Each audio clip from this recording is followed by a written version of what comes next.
La verdad que es un placer estar aquí con ustedes compartiendo estos conocimientos que tengo y que me gustaría compartirlos para que, bueno, cada vez seamos más los que pensamos en esto de la accesibilidad universal, ¿no? Voy a compartirles mi pantalla y ustedes me dicen cuando se vea bien, pues yo...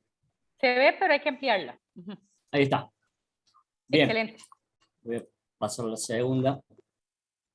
Bien, esta diapositiva habla un poco desde donde yo voy a estar presentando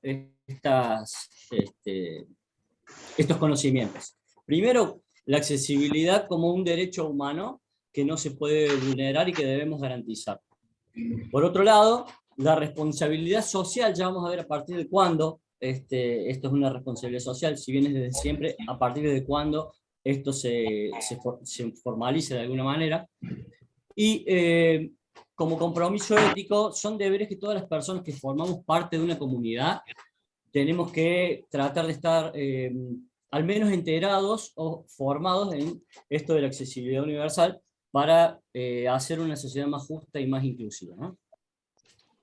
Siento un micrófono abierto, ¿puede ser? Ya me fijo yo para cerrarlo. Vale, sigo.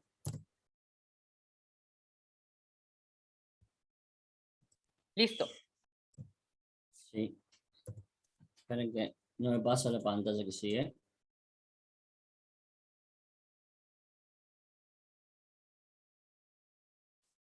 Bien.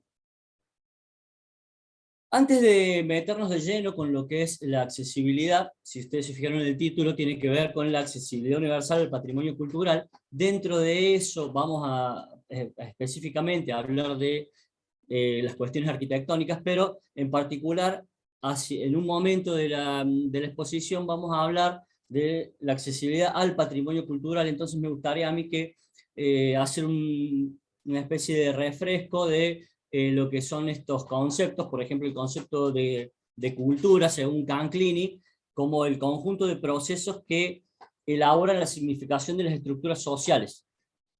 Se la reproduce y se la transforma mediante operaciones simbólicas. ¿Qué significa esto? Que las sociedades todo el tiempo estamos haciendo operaciones simbólicas de representación, y eso hace que nosotros, cada pueblo, cada comunidad tenga su propia cultura, y defina ese segundo concepto que está un poquito más abajo, que es la identidad cultural, que son ese conjunto de valores, tradiciones, símbolos, creencias, y los modos de comportamiento que actúan como cohesionador, es decir, como hacen de red dentro de un grupo social, y lo que construyen es un sentido de pertenencia. Ese sentido de pertenencia es la identidad cultural que hace que las comunidades y que los pueblos tengamos la necesidad de conservar esa herencia cultural, que de acá en adelante le vamos a llamar patrimonio cultural, que es ese conjunto de testimonios materiales e inmateriales, ya voy a explicar un poquito esto, que definen esa identidad cultural que estábamos diciendo recién, ¿no? Pero que lo va a hacer en un territorio y en un tiempo determinado. Es decir, en cada una de las regiones que ustedes estén, o en los países que estén, ese territorio, ese tiempo va a dar cuenta de esa identidad cultural, de ese tejido que hablábamos hace un ratito, que determina lo que nosotros queremos dejar como herencia colectiva a nuestras próximas generaciones. ¿Y cómo lo hacemos? Lo hacemos a partir de los bienes culturales.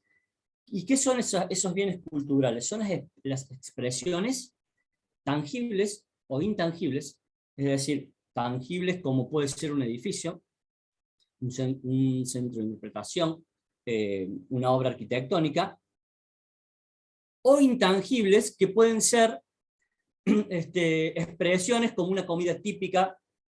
Hace poco en Francia se declaró patrimonio inmaterial el canto del gallo, por ejemplo, en la zona como símbolo de la cultura francesa.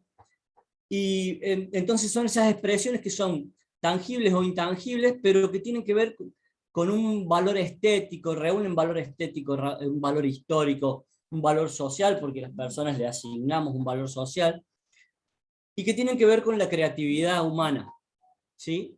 Entonces, esos bienes culturales son los que nosotros vamos a intentar preservar. Dicho esto, sigo a la próxima.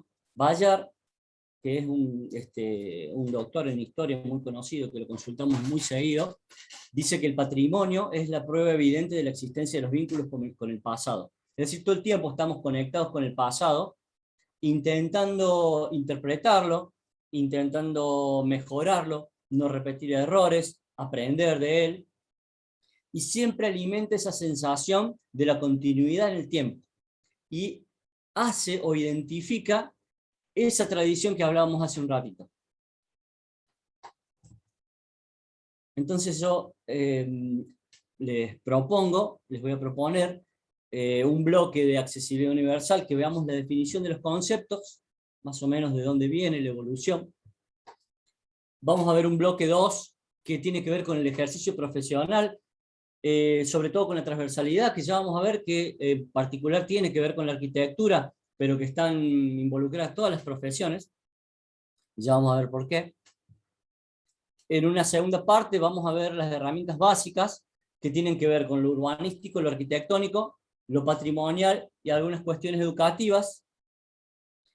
Muy por arriba vamos a ver algo de normativa, sobre todo hacer hincapié para ustedes en la ISO 21902, que tiene que ver con el turismo accesible, que salió este año. Y sobre todo, y en particular, la aplicación de algunas de las nuevas tecnologías en esto de poder garantizar el disfrute a las personas con discapacidad del patrimonio cultural, ¿no? Y de la ciudad en definitiva.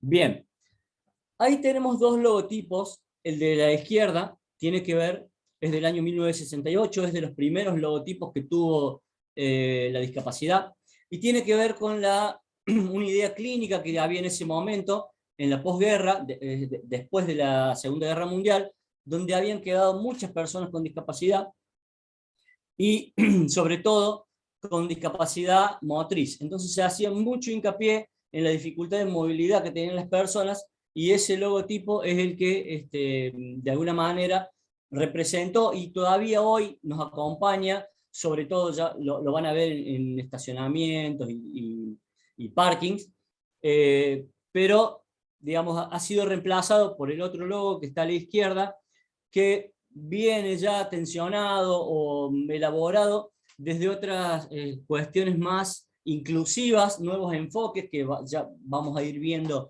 cómo fueron pasando a través del tiempo, y Naciones Unidas en 2015, a través de un concurso, realiza la nueva tipología del logotipo de accesibilidad universal, que es ese que estamos viendo ahí. Bien, y como les decía recién, en esta evolución tenemos dos visiones. Una visión singular que se tenía al principio, que era como una lucha y conquistas que venían de distintos colectivos, es decir, colectivos independientes que buscaban hacerse un espacio en la conquista de los derechos, y la perspectiva ampliada o la nueva visión que viene a partir de estos nuevos enfoques y nuevos paradigmas internacionales, que introduce el diseño para todos, que está pensado no solo para tener en cuenta a las personas con discapacidad, sino que incorpora la necesidad de tener en cuenta a todas las personas, o la mayor cantidad de personas posible, para la accesibilidad a los distintos a las distintas cosas que plantea la ciudad en este caso, que vamos a ver desde el punto de vista urbanístico, arquitectónico y demás. ¿Y entonces qué es la accesibilidad universal?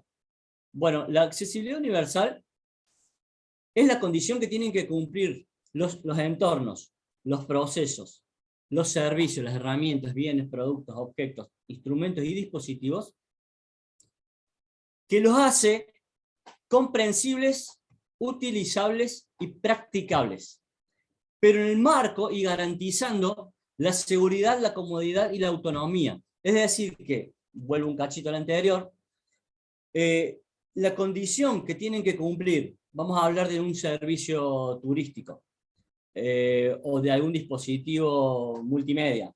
La condición que tienen que cumplir esos ejemplos es que sean comprensibles para todo el mundo, para todas las personas, utilizables y practicables, siempre en el marco de la seguridad, la comodidad y la autonomía. Eso es lo que define la accesibilidad universal. Y si hablamos de la evolución del concepto, recién hablábamos de la evolución del logotipo, ahora vamos a hablar de la evolución del concepto. Se parte desde la idea de que en las primeras culturas, las personas que tenían algún tipo de discapacidad eran las personas que no eran tenidas en cuenta, eran las personas que eran desechadas, porque se pensaba que eran personas que por algún motivo eran castigadas, era un castigo que enviaban los dioses, o el dios que tenía en la comunidad, y de alguna manera castigaba a las personas enviándole estas dificultades. Hacia los años 50 del siglo pasado, la clasificación internacional de enfermedades viene a plantear nuevos paradigmas. Hacia el 1970 aparece ya clasificaciones internacionales de deficiencia. Hacia el 2001 aparece el tema de la discapacidad, sumamente al disfuncionamiento y discapacidad que tienen las personas, se le agrega las barreras que les pone el entorno, las barreras físicas que les pone el entorno, para tener pleno disfrute de lo que en este caso la ciudad propone. Y entonces aparece, como aparece el entorno y los factores ambientales como barreras o obstáculos para que no se puedan desarrollar libremente las personas, en ese momento se empieza a tener en cuenta la accesibilidad desde una perspectiva social. Es decir, que ahí aparece la sociedad y esto empieza de alguna manera a cruzarnos, a transversalizarnos y a tener la necesidad de que todas las profesiones de alguna manera y toda la sociedad empiece a preguntarse, bueno, ¿qué es esto de la accesibilidad, ¿no? Y hacia el 2006 aparece ya así, a través de la ONU, la Convención de los Derechos de las Personas con Discapacidad, y ahí, bueno, el derecho a acceder a la ciudad y todos los derechos en igualdad de condiciones que el resto de las personas se manifiestan a partir del 2006, y ya después vamos a ver que cada país, digamos, incorpora esa convención como legislación o de acuerdo a las características que tenga, digamos, esa comunidad. Y entonces ahí empezamos a hablar de personas con discapacidad. Ya no hablamos de discapacitados y términos que son por ahí, de alguna manera que se considera que tienen algún tipo de discriminación, y hablamos de personas principalmente con discapacidad. Y las discapacidades en lo visual, en lo auditivo, en lo físico, en lo intelectual, y algunos con discapacidades múltiples. Y entonces ahí empiezan a aparecer las dificultades, sean físicas. Físicas, van a ver que cuando hablamos de dificultades físicas hablamos por lo general de la movilidad reducida, las auditivas, las visuales y las intelectuales. ¿Y qué vamos a tener a partir de ahí? Bueno, que para, por ejemplo, las dificultades físicas de maniobra, va a aparecer en la arquitectura una respuesta o un intento de respuesta que va a querer salvar esa dificultad. Y entonces, por ejemplo, para salvar un desnivel, vamos a tener rampas, vamos a tener barandas de apoyo, y depende entonces qué dificultad tengamos, vamos a tener o a encontrar una respuesta en la arquitectura que hay que darla y que no siempre se da de la manera adecuada. Sobre todo porque, vamos a hacer un recorrido sobre eso, los arquitectos y arquitectas no estamos formados, no forman parte de la currícula estos temas, y bueno que en este caso ustedes estén teniendo alguna información, porque eso implica que empecemos a mirar o a ver las cosas de otra manera, ¿no? Como les decía recién, ante una dificultad que presenta el entorno, la arquitectura va a tratar de resolver de distintas maneras. Si es una persona que no ve, vamos a tener indicaciones sonoras o algún texto escrito en braille, o si es una dificultad de movilidad reducida, ahí aparecerán las rampas, las plataformas, y eso va a depender de cada una de las dificultades, la respuesta que va a ofrecer la arquitectura, en algunos casos, como les decía recién, un poco más acertada, un poco más estudiada, y en otros no tanto. Y acá aparece una herramienta que es fundamental, y que para mí es la llave, es la tecla que de alguna manera nos indica cuándo un entorno o un espacio es realmente accesible. Y son los criterios DALCO.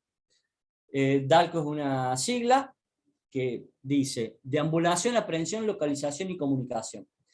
Deambulación, que la persona pueda moverse libremente y de forma continua en todo el recorrido. De aprehensión, que sea cómodo de usar, que lo pueda manipular, que lo pueda sostener. De localización, la persona todo el tiempo tiene que saber dónde está localizada. Y de comunicación, si la comunicación está todo el tiempo tensionando o mostrando qué es lo que está ofreciendo la ciudad y si los recursos están disponibles para las personas con discapacidad, ¿no? Y entonces tenemos ya como clave para entenderlo la cadena de accesibilidad. ¿Y qué es la cadena de accesibilidad? Es todo ese proceso, que son una serie de eslabones que están relacionados, y es ese proceso que de alguna manera garantiza a una persona que todo su recorrido, en este caso es un ejemplo de un viaje, ustedes aplíquenlo a su vida cotidiana, y la persona tiene que poder, de alguna manera, preparar un viaje, planificarlo, orientarse en el camino, si va en colectivo, saber dónde tiene que tomar el colectivo, el transporte, la gestión de su equipaje, si va por su cuenta en un vehículo que va por su cuenta, dónde puede aparcarlo, estacionarlo. Y después del viaje puede haber, vamos a suponer que la persona perdió algún objeto, entonces tiene que tener la posibilidad de gestionar ese objeto que perdió, esa pérdida, de manera accesible. Entonces, de principio a fin, esta cadena nos va a hablar, nos va a garantizar que se cumplan todos estos aspectos que estamos diciendo.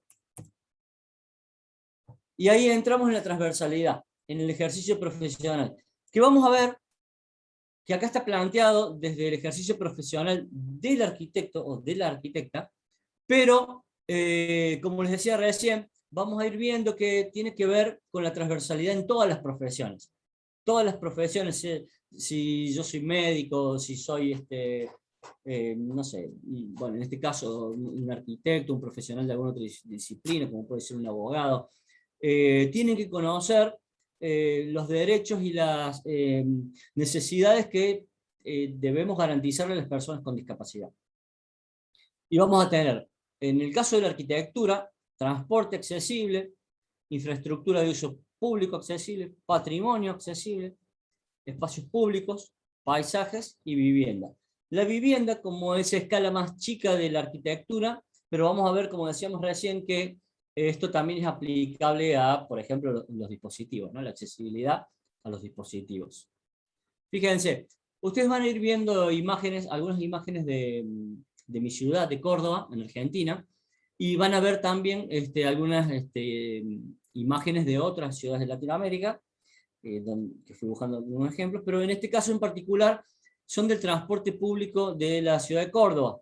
Y fíjense que en este caso, lo que decía recién de la cadena de accesibilidad, por ejemplo en el transporte, desde que la persona sale de su casa hasta que supónganse que es una persona que va a trabajar, Bueno, tiene que tener garantizada toda esa cadena de inicio al fin. Se tienen que cumplir los criterios de ALCO de principio al fin. Los 5 criterios de ALCO tienen que estar garantizados, y esos son los criterios que yo puedo ir aprendiendo. Es decir, la cadena de accesibilidad y los criterios de ALCO son la clave para entender el resto de los conceptos. Fíjense, en el caso de Córdoba nosotros tenemos transportes con rampa, pero el asunto es, acá en Córdoba por lo menos, no sé si en Costa Rica también los tienen, el problema que tenemos es que tienen un horario. Y entonces está toda la voluntad de que haya transporte accesible, pero como tienen horario, si una persona necesita ir en otro horario y se le pasó justo el transporte, no llegó a tiempo la parada, tiene que de alguna manera esperar a que venga el otro, y a veces tarda una hora o un poquito más que venga el otro colectivo que tiene rampa. Lo mismo para los semáforos. Los semáforos están en algunas avenidas principales. Los semáforos para personas ciegas están en en algunas avenidas principales, no en todos. Por ejemplo, en los barrios que están, digamos, cercanos o en un primer anillo del casco histórico del centro, no todos tienen. O, por ejemplo, las paradas o terminales, no sé cómo le dicen en Costa Rica, nosotros le decimos paradas, de transporte también. Bueno, fíjense, nosotros tenemos el caso aquí en Córdoba le llamamos Metrobús, es un carril que es especial para los buses, y tienen la parada en el medio es decir, es una gran avenida a la que se le ha hecho un cantero central, una especie de recorrido, ya vamos a ver, peatonal, pero que a veces es difícil llegar, ¿no? Sobre todo en las avenidas que son más transitadas. Aquí le ¿Qué decimos pasa? igual paradas y también tenemos los buses así, pero el problema es que o está fuera de funcionamiento, como no se está revisando, entonces en el momento en Claro, el que se necesita no funciona, o claro. el chofer no está capacitado para hacer uso adecuado. Entonces se Bueno, contrata, pero no se le capacita para el uso de discapacidad. claro, por eso hablo de la transversalidad. Por eso es que no es algo que atañe solamente a quienes diseñamos la ciudad, en este caso los arquitectos o las arquitectas, sino que una actividad, mejor dicho, son conceptos, la accesibilidad universal, que tienen que atravesarnos a todas las profesiones.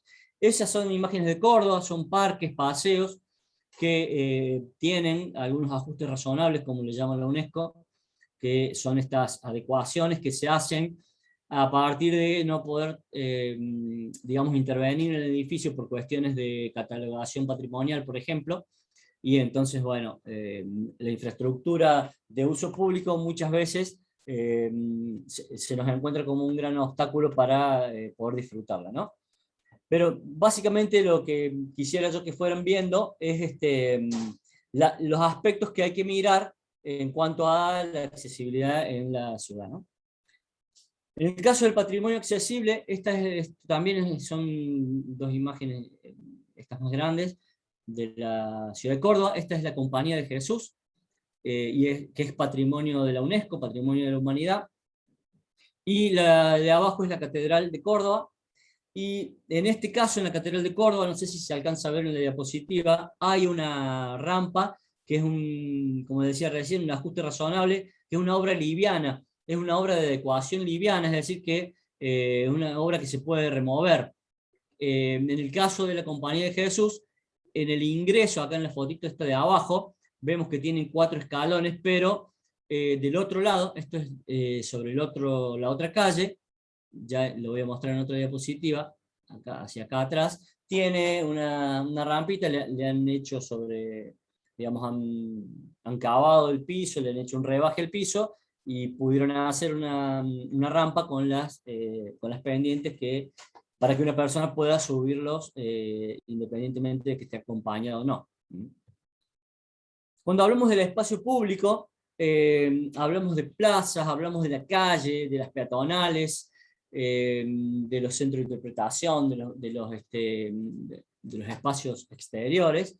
Y, por ejemplo, acá también se han hecho mucha obra con esta imagen que tenemos acá abajo, con pisos podotáctiles, que de alguna manera sirven para que las personas que no ven se ubiquen en el recorrido que tienen que hacer. En Córdoba en particular nos falta mucho sobre el tema de cartelería y las nuevas tecnologías, ya vamos a ver eso, pero con respecto a rampas de acceso y pisos podotáctiles y eso, estamos un poquito mejor. Igual falta mucho, ¿no? Mucho camino por recorrer. En el caso del paisaje natural, nosotros en Córdoba tenemos reservas naturales, tenemos 2 parques nacionales, y de alguna manera tenemos que hacer todas las intervenciones arquitectónicas que sean necesarias para que todas las personas, la mayor cantidad de personas, por eso hablamos de accesibilidad universal, puedan disfrutar de estos paisajes naturales accesibles. Bueno, por último, les decía esto de la vivienda accesible, como la última escala de la arquitectura, pero siempre, fíjense, yo puse estas imágenes acá, pero siempre está pensado, por ejemplo, en este caso, hay una plataforma que hace de salva escalera, siempre pensando en personas con movilidad reducida. Por ahora eso. Ahora lo que debiera incorporarse en las casas son las nuevas tecnologías que permiten mejor comprensión de texto, de películas, si uno quiere ver una peli, bueno, aplicada, digamos, no solo a la movilidad reducida, que es lo que primero, digamos, intentamos resolver desde la arquitectura, y bueno, que empiecen a colaborar estas nuevas tecnologías con el resto de las discapacidades que a veces no se tienen tan en cuenta. Bien, y en este bloque 3 lo vamos a dividir en 2, vamos a tener la parte urbanística y la parte arquitectónica, y después vamos a avanzar sobre el patrimonio y lo educativo. Vamos a hacer ahí en el medio, entre el 2 y el 3, si les parece hacemos una pausita, y si no están muy aburridos o aburridas, seguiremos. Bien, cuando hablamos de urbanismo, ahí vamos a hablar yo puse 6, podrían ser algunos más, pero por lo menos son los principales. Vamos a hablar de itinerarios peatonales, de cruces, de los desniveles, de elementos urbanos, mobiliario, y algo de lo que vimos recién, que tiene que ver con los aspectos vinculados al transporte. Vamos a hacer una especie de zoom o de encuadre en esto de la arquitectura, y vamos a ir de la ciudad a lo arquitectónico, de a poquito enfocándolo, como para ir entendiendo cuáles son los escalones que tiene la accesibilidad en arquitectura. Fíjense, cuando nosotros hablamos de itinerarios peatonales, vamos a estar hablando del conflicto o de la tensión permanente que hay entre el vehículo y las personas. Vamos a tener peatonales, estas son imágenes de la ciudad de Córdoba, todas.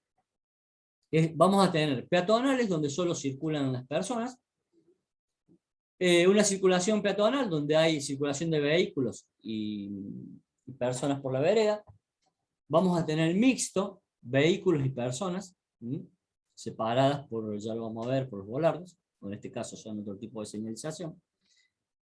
Vamos a ver lugares donde el peatón directamente no está ni considerado, como es el caso de nuestra Plaza de España, que seguramente ustedes tienen algún ejemplo ahí en Costa Rica, donde hay horas que si sos un peatón no hay forma de que cruces estas calles. Esto está tomado desde una plaza central, y si yo me quiero ir hacia alguna de las arterias que están hacia el costado, me es muy difícil porque no hay ningún semáforo que corte. Es decir, hay uno, pero es muy difícil de acceder para las personas. Y sendas peatonales que les decía recién, en estas especies de bulevares que en intervenciones que ha hecho el Estado han generado circulaciones peatonales o sendas peatonales únicamente, digamos, justamente para peatones, ¿sí? Y entonces van por un lado, donde están estas paradas del metro, como les comentaba recién, del Metrobús, están en estas sendas peatonales que son unas especies de parques lineales muy angostos, pero que te dan la posibilidad de sentarte a tomar algo ahí o esperar el transporte público en una zona con arboleda, con alguna estancia ahí media cómoda, en algún tipo de comodidad, ¿no? En los itinerarios peatonales también, o una de las cosas importantes que hay que tener en cuenta, son las bandas de uso. Ahí vamos a ver los anchos libres de paso, en el caso de la peatonal tiene desniveles, cómo están salvados, qué tipo de pavimento tiene, si están bien iluminados, si están bien señalizados, si hay continuidad en el recorrido. Fíjense, acá hay un kiosquito que está, digamos que está en la banda de uso de lo que es el equipamiento urbano, al igual que acá este farol y este cantero que tiene el árbol. Fíjense que están como ubicados, ordenados en un principio, si bien puede tener algún tipo de complejidad para las personas con discapacidad, en principio pareciera que está considerada la banda de uso, y entonces fíjense que las personas caminan libremente, y en el caso que tuvieran algún tipo de discapacidad, bueno, podrían circular bastante cómodos si es que las bandas de uso están bien consideradas. Vamos a hablar de cruces, siempre hablando del urbanístico. Acuérdense que estamos a nivel de la ciudad. Vamos a hablar de cruces esto a nivel acera, por ejemplo, fíjense, en esto es un cantero central en una avenida muy importante en Córdoba, que no sé si se alcanza a ver, está salvado muy bien por dos rampas, digo muy bien, así medio entre comillas, por dos rampas para personas con discapacidad, pero si ustedes se fijan bien, acá hay 3 mosaicos de la vereda que están levantados. Y entonces, por falta de mantenimiento, que también vamos a hablar un poco de eso, por falta de mantenimiento, muchas veces el esfuerzo que se hace en tener algún tipo de accesibilidad se pierde porque no estamos mirando estas cosas, ¿no? Sobre todo desde el Estado, que es quien tiene que garantizar a través de las secretarías de obra pública y demás, qué es lo que pasa en este tipo de cruces, por ejemplo, ¿no? En este caso abajo son niveles a cruces a nivel calzada, que son más anchos, está un poquito mejor solucionado acá, en la diapositiva de abajo, en la que dice a nivel calzada, pues son anchos peatonales, una banda de uso en anchos peatonales bastante considerables, y el rebaje de la vereda a la calzada está bastante bien. Entonces las personas que van en silla de rueda, o si circulo con un bastón porque no veo, o ya vamos a ver también que puede ser que sea una persona de edad avanzada, que tenga dificultades para caminar, no necesariamente tiene que ser alguien que tenga esa discapacidad, digamos. Bueno, en algunos casos está tenido en cuenta y entonces está bien solucionado el cruce. Y a distinto nivel también, porque muchas veces, esta es la terminal de buses de Córdoba, y tiene un nivel alto con respecto al nivel digamos, de parking de los buses, tiene un nivel alto que es de espera, y bueno, si no es si el ascensor, algo de lo que hablaba Yesenia recién, si no es el ascensor o estas cosas que tienen que garantizar los municipios que estén solucionadas, y si el ascensor no funciona, la persona es muy difícil acceder porque son un montón de escalones hasta llegar a la zona de espera, y si no, tiene que meterse en la zona que está destinada al transporte. Y ahí aparece el conflicto que decíamos hace un rato, ¿no? El conflicto peatón-vehículo. Ni hablar cuando el vehículo es de transporte. Sí, de transporte público. En este caso, les decía recién, este caso donde se ven los taxis, los verdes son remis, acá en Córdoba, están retirados estos cruces de la esquina, esto no lo aclaré, porque de esa manera permiten, le dan tiempo al peatón, y sobre todo le dan tiempo a quien viene conduciendo el automóvil, de frenar en el caso de que, porque acá, por ejemplo, tienen la costumbre de si la luz está en amarillo, a veces los conductores pasan ese semáforo en amarillo, y bueno, en este caso les da tiempo porque está separado de la esquina. Bien, desniveles de la ciudad. Es decir, cuando yo tengo que trasladarme de la ciudad de un lugar más alto a un lugar más bajo, nosotros en Córdoba no tenemos esa situación, salvo esto que mostraba recién, pero quizá ustedes ahí en Costa Rica sí. Otras ciudades, como por ejemplo acá abajo está Salvador Bahía, o estoy pensando en Valparaíso, en Chile también, que tienen desniveles entre zonas altas de la ciudad y zonas bajas, y muchas veces son o escalones infinitos, o es a través de un ferry, o a través de un ascensor. Bueno, tenemos que estar mirando y garantizando que esos elementos que salvan estas obstáculos o estas barreras que estábamos diciendo al principio, estén garantizados para que todos podamos acceder.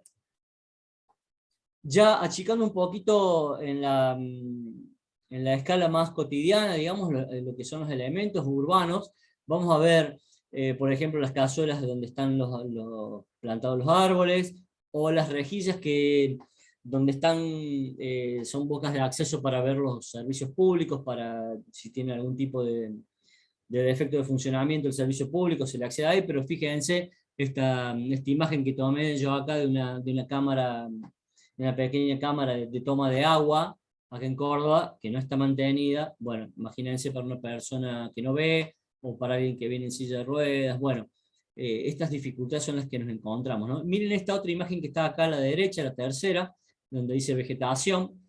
Estos dos chicos que vienen caminando acá tienen que casi bajarse el cordón, porque no está cortado. Acá imagínense una persona que no ve, o ya vamos a ver las tecnologías que pueden solucionar esto en cuanto a las defensas que puede tener la persona, no, digamos, adelantándose a estos entornos que les son desfavorables, digamos. En este caso faltaría o bastaría con que alguien del municipio esté, digamos, manteniendo y cortando esta vegetación, como para que tengamos el libre paso, esto que hablamos recién de las bandas de uso. ¿Mm? El paso peatonal cebra, que esté bien identificado, que esté bien marcado, bien pintado. Lo que decía recién de los semáforos para personas que no ven, también que garantizar que estén funcionando, que estén en todos lados, que no solo estén en los lugares céntricos. Por lo menos garantizar lo mínimo indispensable para que las personas puedan cumplir esa cadena de accesibilidad que se tiene que casualmente garantizar desde que sale de su casa hasta que vuelve. ¿Mm? Bueno, y en el caso de las veredas, no sé qué pasa en Costa Rica, pero acá en Argentina tenemos este tipo de problemas, que es que el Estado muchas veces se olvida, hace obras más grandes para que sean vistas, y esto que es lo cotidiano, es la baldosa suelta, esto que mostraba recién en el cruce para personas con discapacidad, que están en las rampas, están los mosaicos que faltan. Ese tipo de mantenimiento en cuanto a la ciudad a veces no se tiene en cuenta, y eso es muy, muy importante en la accesibilidad universal. Con respecto a otro tipo de mobiliario urbano, los cestos de basura, los bancos, los volardos, que son esa separación que hay entre el itinerario peatonal y el vehículo, y que si no hay alguien que lo está, digamos, manteniendo, o que lo está señalizando, bueno, es una muy buena solución, pero si no está garantizado, por ahí tenemos problemas, sobre todo de recorrido. Cuando estamos haciendo el recorrido, imagínense, bueno, cualquier tipo de dificultades que hablamos, vale para este tipo de ejemplos, ¿no? Por ejemplo, los cestos de basura, los bancos en las plazas mal mantenidos, que muchas veces tienen maderas sueltas, o caños o estructuras que no están soldadas. Bueno, ese tipo de mantenimiento urbano hay que mirarlo, ¿no? Siempre nosotros mirando como defensores de lo que se tiene que garantizar, estos derechos que hablamos en las primeras diapositivas. Vinculados al transporte, algo de lo que yo decía hace un ratito, ¿no? Esto de todo lo que implica el servicio de transporte. La parada, las terminales, cómo la persona tiene que, en el caso de Córdoba tenemos una tarjeta magnética que se pasa por un escáner, y entonces va a poder acceder. En los vehículos que tienen rampa, vienen donde está la rampa, pero de acuerdo al modelo del vehículo vienen en distintas partes, entonces bueno, por ahí se hace complicado. Lo mismo esto de las paradas, ¿no? Sobre todo de la señalización de las paradas de buses. Bien, eso lo que vimos recién sería lo urbanístico. Ahora achicamos un poquitito la escala y vamos a hablar de lo arquitectónico, y después que terminemos con estos 6, si les parece, si te parece, Yacine, hacemos una pequeña pausita para que tomen algo y después seguimos.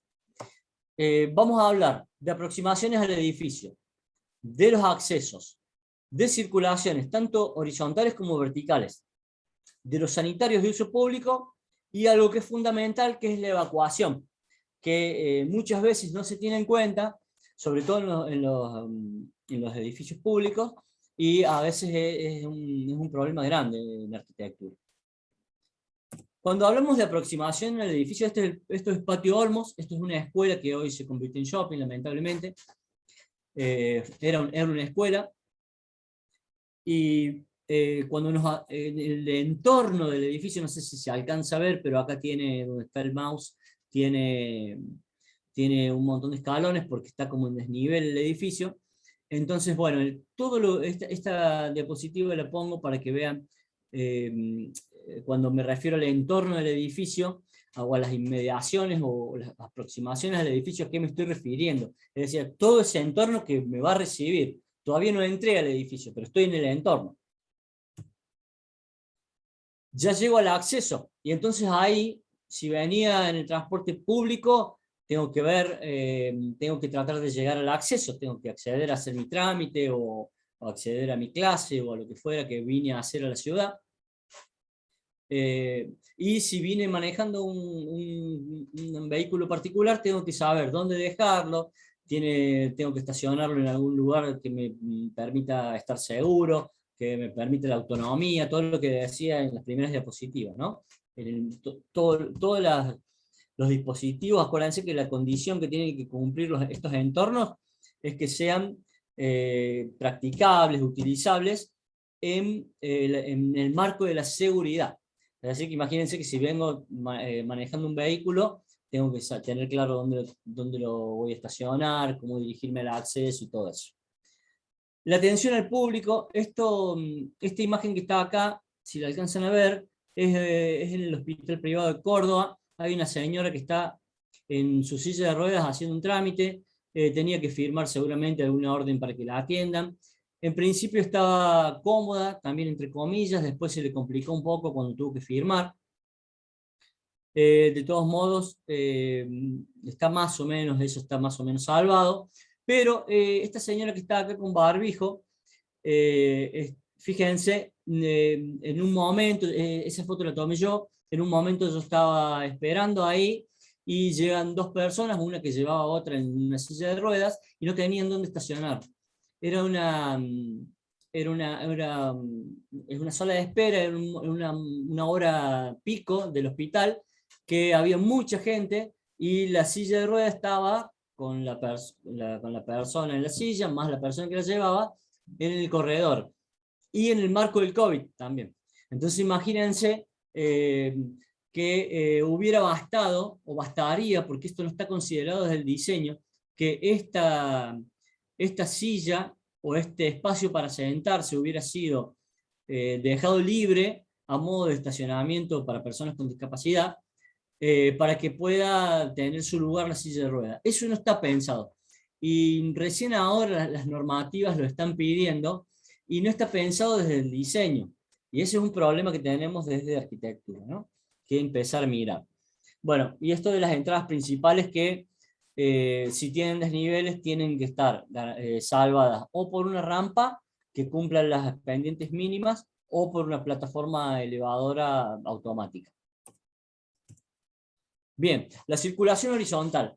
La circulación horizontal en arquitectura es un gran problema, porque los arquitectos y las arquitectas diseñamos muchas veces con el código de edificación, y los códigos de edificación son bastante mezquinos en los metros cuadrados, sobre todo en este tipo de consideraciones, y si uno se ajusta al código a veces no cumple con estas especificaciones de accesibilidad universal. Y otra cosa otro aspecto que juega muy fuerte en esto es la especulación de metros cuadrados, sobre todo cuando hablamos en este caso, por ejemplo, la imagen esta amarilla, de este pasillo amarillo, es un hotel, y entonces, bueno, metros cuadrados, la especulación por ahí con los metros cuadrados, implican que esas consideraciones de comodidad para, por ejemplo, una silla de rueda, no se tengan porque se especula más con la ganancia en metros cuadrados, ¿no? Pero eso de a poco va cambiando porque las nuevas convenciones, incluso las nuevas normativas o normas internacionales, ya esto lo están exigiendo.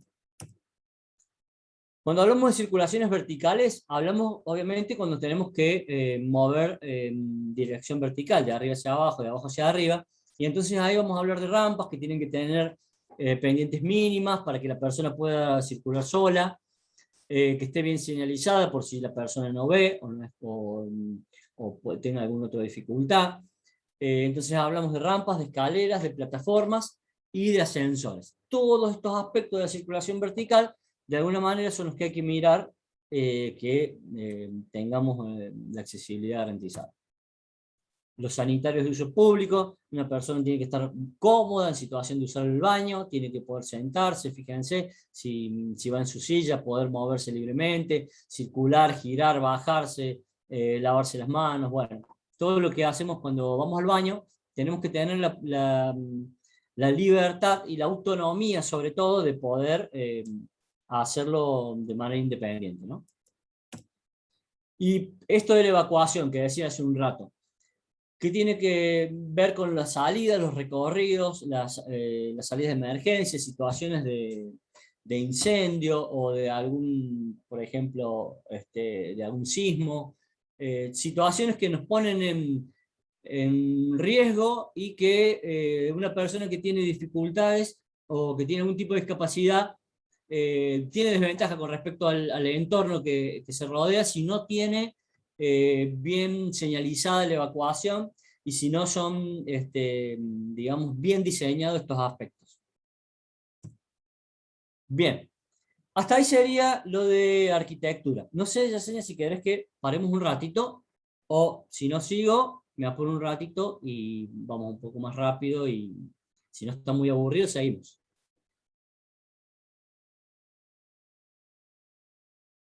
No sé si me escuchan. No sé, Daniel, si le gustaría, o sea, si usted está acostumbrado a hacer algún receso de unos 5 o 10 minutos. Sí. Sí, Podemos hacer... podríamos tomarnos un espacio de unos 10 minutos y volver. Ajá. Eso. Yo igual pauso mi cámara nada más y mi micrófono, y en un ratito seguimos, cuando ustedes me vean que estoy acá de nuevo, seguimos. 5 Para 10 nosotros acá minutitos. son... Ajá, entonces volveríamos a las 6:10 para Costa Rica. Listo. Dale, dale. Muchas gracias. Buenísimo. Para retomar la grabación. Muchas gracias, Max. Listo. A ver. Miren que...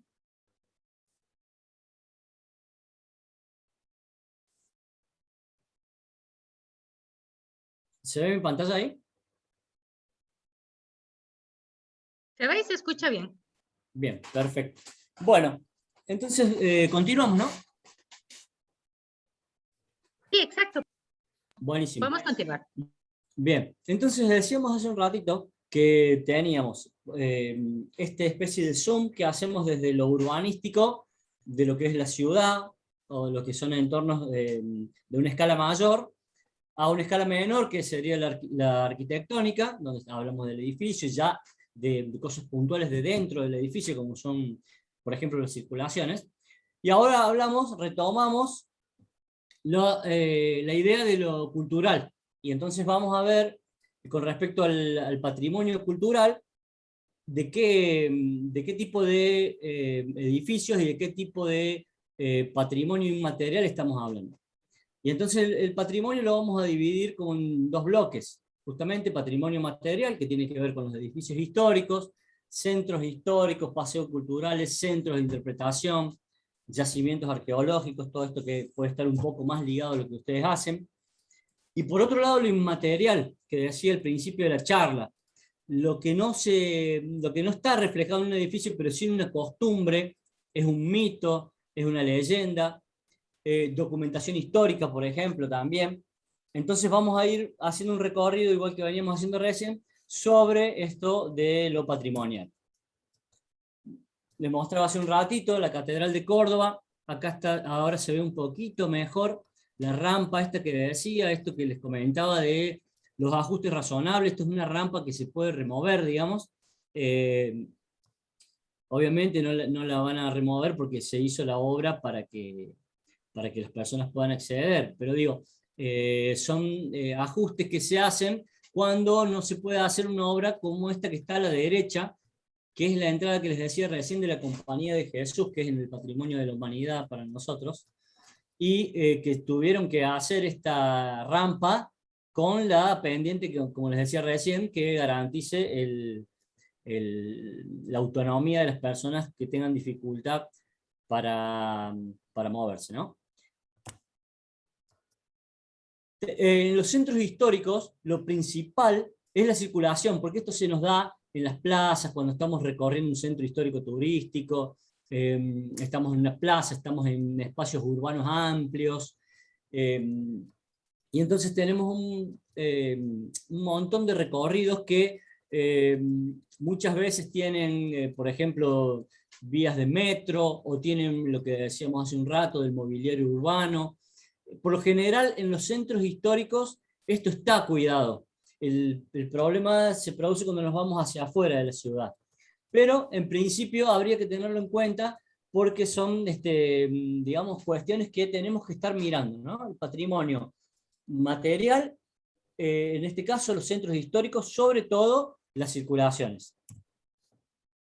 Fíjense, cuando ya empezamos a hablar de centros históricos y nos metemos en un centro de interpretación, o donde tenemos algún tipo de información que nos cuenta, supónganse, de la catedral de tal lugar, o de un monumento de una persona reconocida, y empiezan a aparecer estas infraestructuras, que son maquetas hápticas, que uno puede recorrerlas con el tacto, o con sistemas de braille, o algún tipo de tecnología, que vamos a ver ahora un poquito más adelante, pero que empiezan a jugar estos otros elementos urbanos que hasta recién no los mencionábamos. Y entonces es muy importante que empiecen a aparecer en nuestros centros históricos, en nuestros lugares de interpretación, en parques nacionales, en reservas naturales, este tipo de recorridos, de maqueta áptica, donde la persona, acuérdense, que todo el tiempo tiene que saber dónde está, tiene que estar segura, piénsense, todo el tiempo hagamos el ejercicio de pensarnos en la situación. El diseño universal ya vamos a ver que contempla, algo ya les dije, al 100% de las personas. Fíjense cuando hablamos ya adentro del centro de interpretación, recién estábamos afuera, estábamos en algo urbano, que era un centro histórico que estábamos intentando interpretar. Acá ya estamos adentro del paseo cultural, estamos adentro del museo, estamos tratando de interpretar qué pasa ahí con el patrimonio. Bueno, de nuevo lo mismo, ¿no? Estas maquetas que ya empiezan a tener otras tecnologías, ya vamos a ver, por ejemplo, la tecnología de Navilén, que son tipos códigos QR o códigos de barra, evolución de esos códigos que permiten lectura rápida, información rápida y muy certera de dónde está ubicada la persona, pero fíjense que empiezan a aparecer un montón de consideraciones de diseño en cuanto a las alturas de los textos, del lenguaje del texto, de la cartelería de información. Empieza a ser fundamental el tema de la información y de cómo se presenta la información para que después pueda interpretarse. Fíjense, acá pasamos de un centro de interpretación o de un museo a un yacimiento arqueológico. Sobre todo en este tipo de yacimientos, que son lugares al exterior, fíjense los recorridos, son recorridos largos, son recorridos en texturas que son barreras seguramente, porque son de materiales pedregosos o de arenas, y donde, por ejemplo, la silla de ruedas se traba, y entonces la persona sola ya no puede hacer el recorrido, y necesita de alguien. Ahí estamos en un lugar que no es accesible. Entonces fíjense cómo empieza a aparecer, se empieza a mezclar un poco todo esto que venimos diciendo de de los recorridos peatonales, de la información, y todo apunta hacia lo mismo, ¿no? A esta accesibilidad universal, a la cadena de accesibilidad y a los criterios de ALCO que todo el tiempo tienen que estar presentes.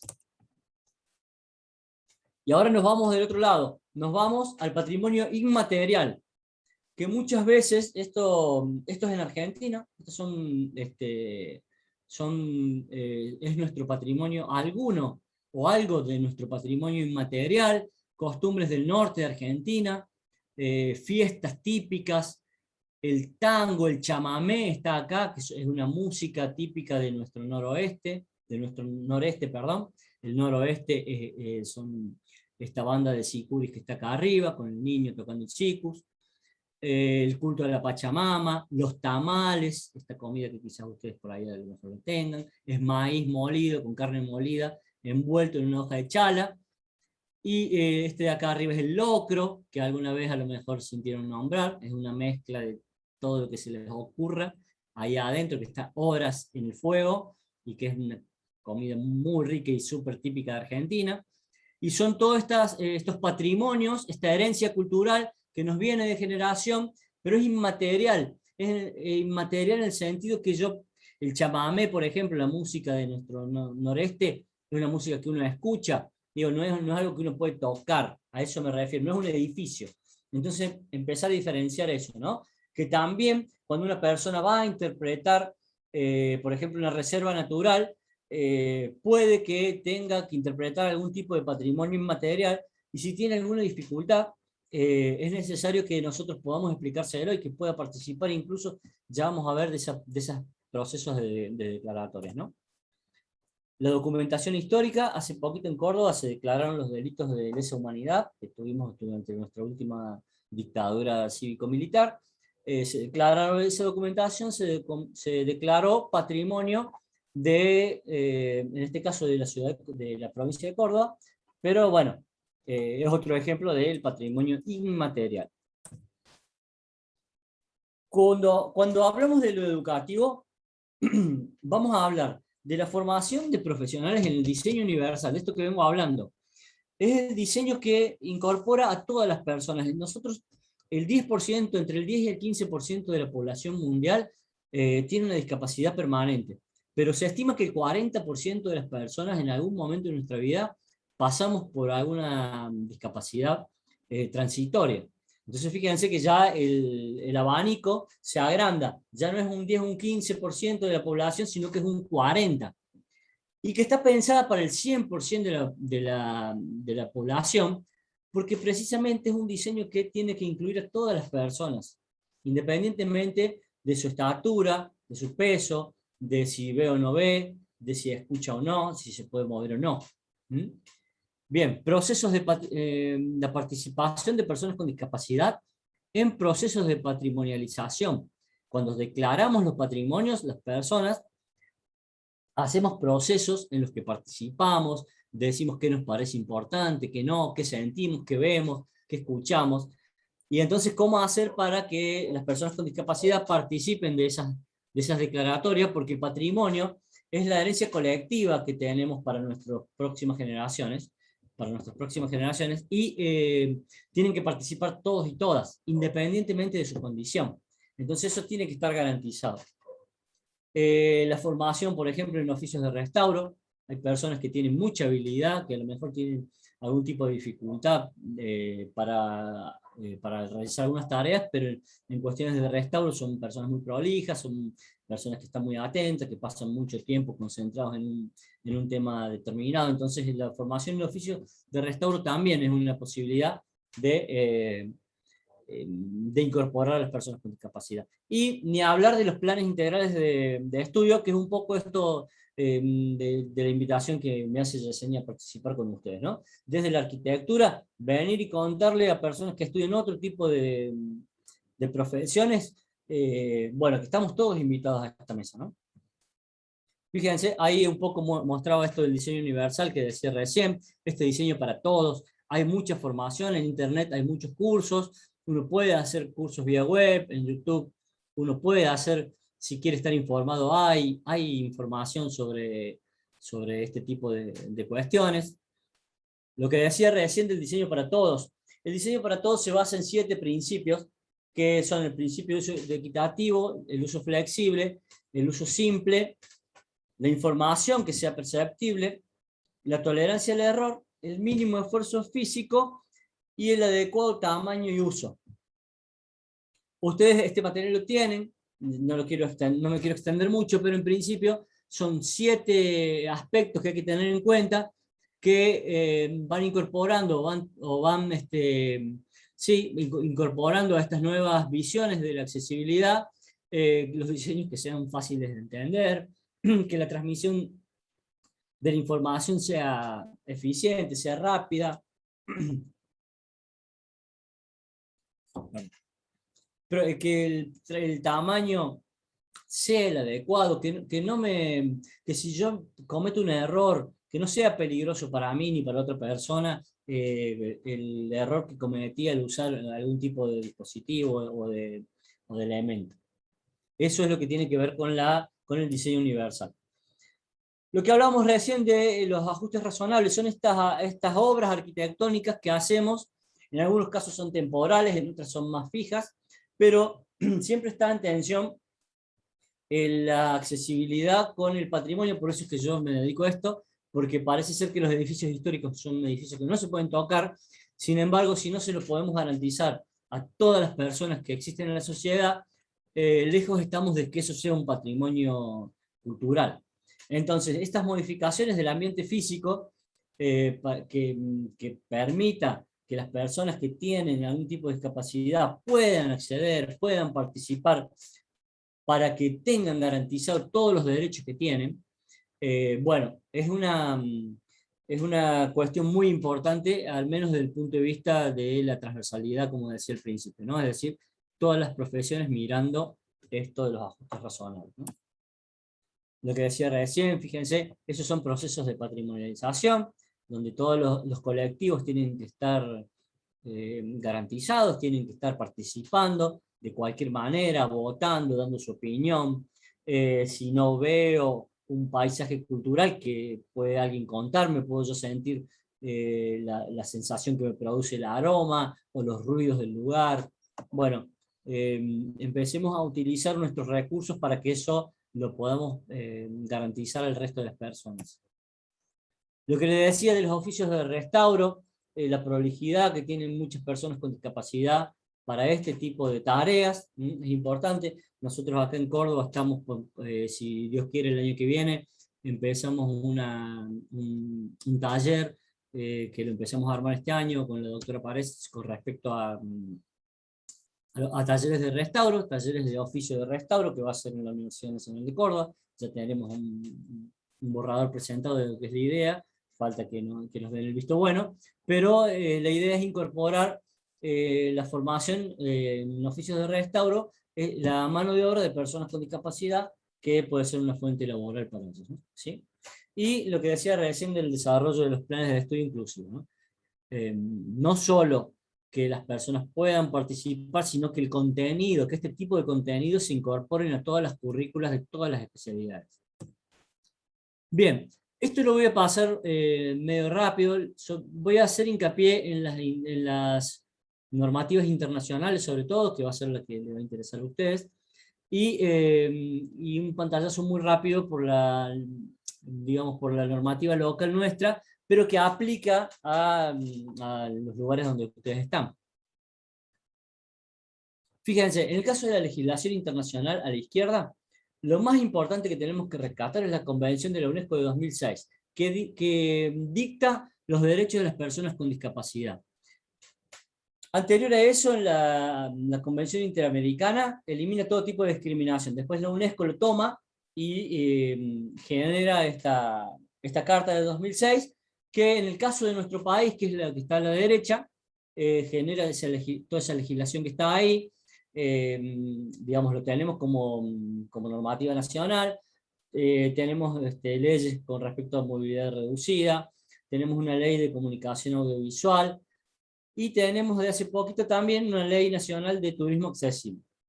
Pero lo que me interesaba rescatar a mí es lo que comentábamos hace un ratito sobre la norma ISO 21902, de turismo accesible que se viene trabajando hace varios años, hace como 3 años, que el año pasado trabajaron varios países, que no sé si son 20 o 50 países, un montón de países, con España a la cabeza, y garantizando un poco, o mejor dicho, normando las cuestiones de turismo accesible, que sería importante que si pueden acceder a la norma. Yo no la conseguí para hoy porque hay que comprarla y no la tengo, pero la estuve viendo de solicitarla. Si yo la llego a conseguir, la paso, se la paso a Yesenia para que se las pase, pero en principio saber que existe. Es importante que sepamos que ya hay una norma ISO que es internacional, que es una norma de calidad internacional que nos rige, no solo que nos rige, sino que nos orienta también, porque orienta mucho los trabajos que tenemos que hacer para hacer el turismo más accesible. En el caso de, en el caso de la ISO, contempla 4 de los objetivos de desarrollo sostenible que plantea la UNESCO, que no sé si los escucharon mencionar, pero bueno, tenemos la reducción de desigualdades, bueno, el 8, el 9, el 10 y el 11, ciudades más igualitarias y más accesibles, son vienen planteados desde los objetivos de desarrollo sostenible que plantea la UNESCO, así que es importante que ustedes los conozcan, seguramente que sí. En el caso de Córdoba y del municipio de la ciudad de Córdoba, tenemos hace poquito para nosotros salió un programa que se llama Córdoba Inclusiva, que obliga, por ejemplo, no sé si ustedes tienen algo parecido por allá, obliga a todos los empleados públicos, sobre todo a las personas que tengan atención al público, estar capacitados en este tipo de contenidos. Y después tenemos también ordenanzas específicas de libre circulación a nivel municipal, pero que lo principal que nos rige en todos lados, en todas las ciudades del mundo, es el código de edificación que tenga esa ciudad. Porque se supone que el código de edificación va de alguna manera incorporando todos estos contenidos que yo voy mencionando. Bien, y por último, quería hacer una mención especial a las nuevas tecnologías. ¿Por qué? Bueno, porque esto es lo que de alguna forma nos va a empezar a garantizar algún tipo de igualdad, porque cada vez estas tecnologías se hacen más universales y empiezan a solucionar problemas que antes no los podíamos solucionar, y van a aparecer yo puse 5, pero si ustedes se ponen a buscar en internet, hay muchas aplicaciones y mucho contenido con respecto a esto. Ahora vemos de qué se trata: el NaviLens, el Sunband, el iPolyvision, los robots y Kangaroo Cars, por ejemplo, que bueno, empiezan a solucionar problemas en distintos tipos de discapacidad. Por ejemplo, NaviLens, en esto que hablamos de los españoles han desarrollado una tecnología que, si ustedes se fijan en la imagen ahí de esa persona, esa chica que está ahí con el bastón, escanea un código, no es un código NaviLens, no es un código ni de barra ni QR, porque el problema que tiene el código QR, y fíjense cuando ustedes quieren abrir su WhatsApp web en la compu, que si no está bien ajustado y si no lo enfocas bien, no te conectas, no lo lee. Entonces lo que tiene el código NaviLens es que se puede leer hasta casi 30 metros y te da información actualizada, por ejemplo, en paradas de buses o en un tipo de recorrido que estás haciendo. Eso es no sé si es en la central de Atocha o por ahí cerquita, yo los vi en Atocha. Son códigos que el celular los escanea independientemente de que si vos lo apuntás. Entonces tiene una visión 360 que es impresionante. Vamos a decir en principio para personas que no ven, pero como te tiene información de a qué hora viene el transporte, para qué lado tenés que girar, a dónde estás ubicado y demás, yo creo que sirve para el 100% de las personas, me imagino yo, como decía hace un rato, en una ciudad que no conozca el idioma, por ejemplo, aparte de que tiene no sé si 20 o 30 idiomas, bueno, es muy importante. Entonces empecemos a ver cómo las nuevas tecnologías nos van a dar una gran mano, un gran apoyo en las distintas discapacidades. Fíjense, esto que decía recién cuando les mostraba esos chicos que venían por la vereda, que se corrían un poquito porque se daban con el árbol. El Sunuband es una especie de reloj, vamos a decir, es una banda inteligente que se lleva como un reloj, pero que detecta a partir de vibraciones, te vibra el brazo cuando detecta algún tipo de objeto que vos puedas darte. De esto hay videos en YouTube, así que los pueden ver, consultar, van a ver qué interesante que es este dispositivo. Y bueno, está muy bueno cómo empieza, como les decía recién, la tecnología a jugar un rol fundamental en este tipo de cuestiones. iPoly lo que hace es identificar cuando, por ejemplo, apunta si estás en un mercado, en una verdulería, si vos, o cualquier otro tipo de objeto, ¿no? Reconoce, y a través de la inteligencia artificial reconoce el objeto, te dice qué es a partir de la inteligencia artificial, y describe en un texto, que puede ser, digamos, en texto o en voz, te describe qué es lo que está registrando la captura de la cámara del celular. Entonces, fíjense, aparte, fíjense cómo empieza a ser indispensable el teléfono, ¿no? El uso del móvil. Ahora, se me quedó ahí. Esperen. Ahí está. El Mate Robotic, fíjense, tiene muchas posiciones, es decir, que es un dispositivo de movilización que es un nuevo tipo porque es una plataforma, no es una silla de ruedas, sino que es una plataforma en la que de alguna manera las personas tienen la posibilidad de sentarse, de pararse, es decir, puede ir en distintas posiciones según la dificultad que tengan. Y bueno, vieron que ya se empiezan a ver este tipo de vehículos que son livianos y que, adaptados para personas con discapacidad, bueno, pueden ser una gran solución de movilidad. Y en este caso es el Kenguru, que es un automóvil muy amigable, tiene un tamaño que, si ustedes ven ahí, es muy chiquito, pero que permite que la persona conduzca el vehículo directamente desde la silla, y aparte permite estacionar de manera lateral, digamos, o perpendicular al cordón, lo que hace que sea mucho más fácil subir y bajar, y empezamos a ver esto de la autonomía. Fíjense cómo empiezan estos dispositivos a reemplazar a las personas que nos llevan. Empezamos a no depender tanto de otras personas, y me parece a mí que un poco la idea es que empecemos a mirar no solo esto de la arquitectura, que sería quien tiene que garantizar algún tipo de acceso, sino que fíjense que acá empiezan a aparecer programadores, ingenieros de sistema, gente diseñadores industriales. Hay un montón de profesiones que empiezan, la gente que regula las normas de tránsito.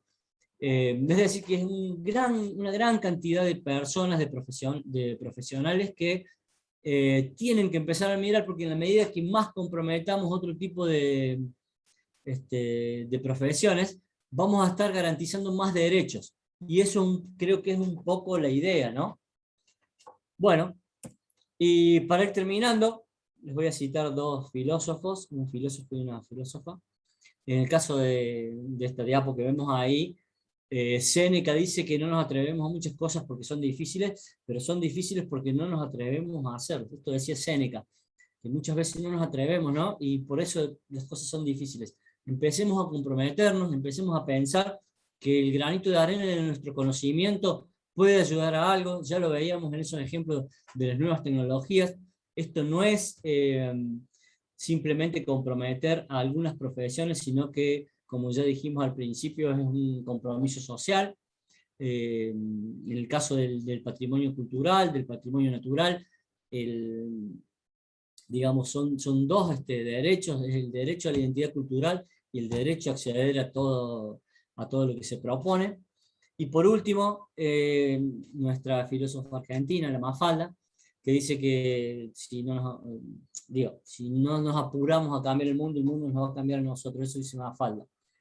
Y este es su creador, este es Quino, que quizás lo conozcan. En un momento que Quino pasó por esa discapacidad transitoria que tenía hacia el final de su vida, y que estuvo en una silla de ruedas, en ese 40% que muchas veces somos el resto de las personas que tenemos una dificultad transitoria. Así que nada, recalcar esto de que el diseño universal tiene que estar pensado para el 100% de la sociedad, en particular para las personas con discapacidad, pero estamos todos y todas involucrados. El 40%, como dije recién y lo vuelvo a reforzar, alguna vez pasamos por una situación de discapacidad, todos tenemos a alguien conocido o cercano que está en una situación de discapacidad o transitoria o ya permanente, pero esto aplica para todo tipo de personas, y entonces cada uno tiene que tomar, y cada una, la bandera de la accesibilidad universal y llevarla a la profesión en la que esté. Ese es un poco mi mensaje, y ahí está mi correo por cualquier consulta. Yesenia sabe dónde ubicarme, y bueno, quedo a disposición si quieren que debatamos un rato, y si quieren hacer algún tipo de pregunta. Y bueno, también mencionar que estoy en representación, como decía Yesenia, del Instituto de Patrimonio Cultural del Colegio de Arquitectos de la provincia de Córdoba, el lugar en el que soy el subdirector, y que este es un tema que de a poco lo vamos incorporando en nuestras intervenciones arquitectónicas, ¿sí? Así que bueno, simplemente eso, y agradecerle a Yesenia por esta oportunidad de compartir los conocimientos, y bueno, con esta amable invitación que me hizo, quedo a disposición de todos ustedes para cuando lo dispongan, ¿sí? No, más bien yo quiero agradecerle el tiempo por preparar el material, porque nos comunicamos hace meses, así que esto ha sido todo un proceso, de verdad le agradezco muchísimo. Muchos de los escenarios que plantea son muy similares acá. Algunas veces se elaboran como una medida de cumplir normas, pero no se le da mantenimiento, entonces se desvirtúa el esfuerzo. Acá en arquitectura, en la carrera, había un profesor que era parte de Comos, que trabaja ahora para Teatro Nacional, y él lo que hacía era que sus estudiantes tenían que tratar de hacer el recorrido en el campus universitario con sillas de ruedas, para darnos cuenta que era completamente inaccesible, a pesar de que existen rampas, pero con un nivel de inclinación completamente inadecuado, que no me permite autonomía de movimiento. Están diseñadas para que alguien conduzca, no para que la persona sea independiente. Claro. Entonces, yo creo que muchísimo de lo que describió básicamente es el escenario acá. Sí. Bien. Pero bien, más bien, muchas gracias. Con lo que estamos todos y todas invitados a cumplir un rol importante, ¿no? En la difusión y en lo que tiene que ver no solo con concientizar en la Facultad de Arquitectura, que es la que diseña el entorno, sino en todas las profesiones, para que tensionen, porque quien encarga un centro de interpretación a veces no es un arquitecto, sino que es un Estado, o si encargan un hospital o un museo, los encargos vienen de otro lado, y la exigencia en los pliegos de especificaciones tiene que venir. Entonces, bueno, un poco lo que decías recién, ¿no? Muchas veces el Estado ocupa, bueno, que tendría que ocupar roles fundamentales, a veces se corre, y bueno. Pero para eso estamos los ciudadanos, para tensionar estas conquistas.